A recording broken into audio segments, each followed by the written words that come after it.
So in the first video, we had this very basic static idea of controlling the knife. And that was simply to grab the arm. So he comes in a bit faster, just grab the arm. And we said that the problem with that is that the whole of Aikido is predicated on the idea of doing something from there.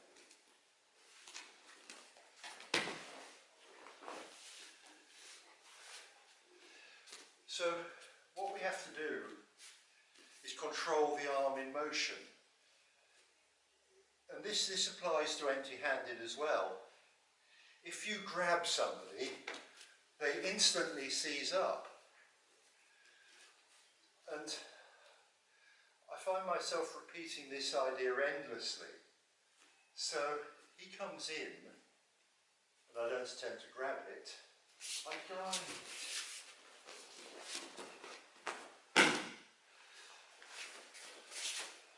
So, other hands, or, yeah.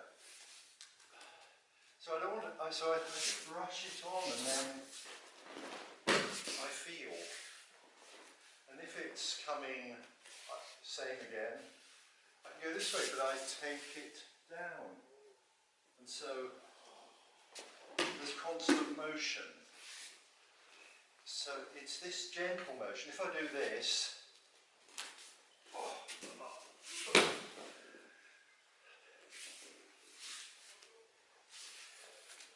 we get an instant reaction. And this should be obvious. And yet again, I don't think people see this on the video. What they think they see on the video is, and you know, he's there.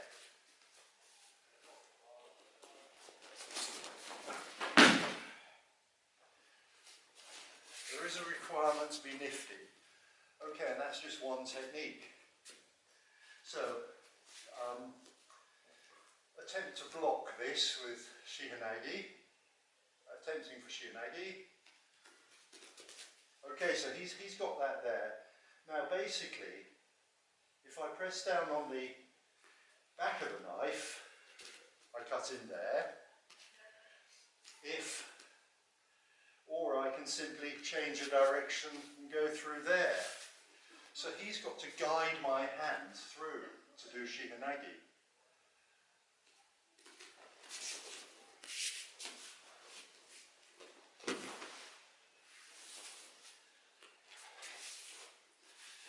Now when we're showing these techniques, we don't rule out other possibilities. If we're doing the empty-handed Shihanagi, show the usual method where basically he mirrors my move and he threatens my face. So there. So now with the knife he can do the same thing. He can strike me, but he's just going to strike my hand, obviously. Bang! And so now he can control that knife more easily.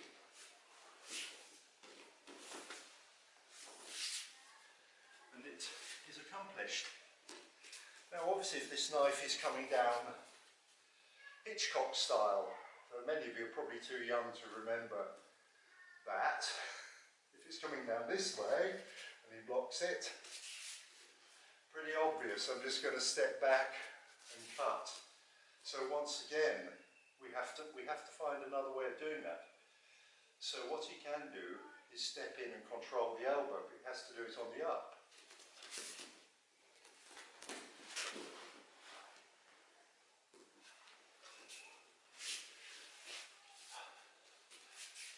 So,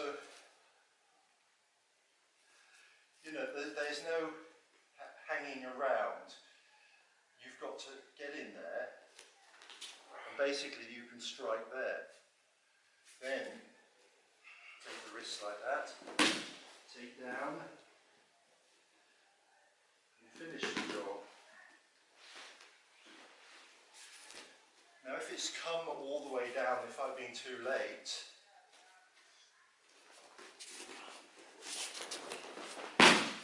I keep it in motion. But once again, just slowly. So basically, you know, I'm not stopping it, never stopping it. The best way of controlling it is to keep it moving. So this is how we consider our techniques, how we develop them.